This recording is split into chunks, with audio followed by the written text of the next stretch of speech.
Good morning and welcome back to Morning Markets from True Potential. Today we're going to look at returns from financial markets yesterday.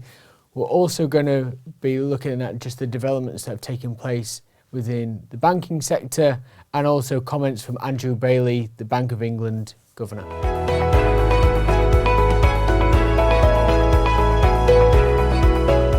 In terms of global equities, yesterday we saw equities get off to a good start to the week after what has been a very volatile period for stocks and bonds. European equities led the way, up over 1%. US equities still seeing gains, but more modest, underperforming European assets. But remember, US equities have had a very good March in general. Global government bonds sold off as fears around contagion within the banking sector eased. In terms of the banking sector, we saw banks perform very well yesterday. Helping that was just investor sentiment, helped by the news that US bank First Citizens had actually acquired the assets and deposits of Silicon Valley Bank, which has recently collapsed.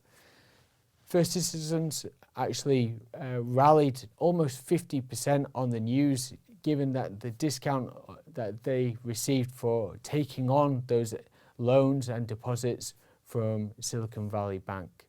Just shows that there is value still there in those assets, and the investors are taking this as a real positive.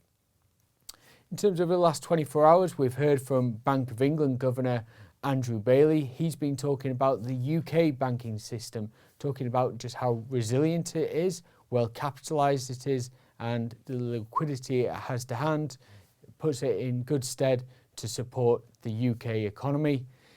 He also talked about inflation. We talked about inflation last week, hitting levels of 10.4% year on year, so remains very high and well above the Bank of England's target of 2%.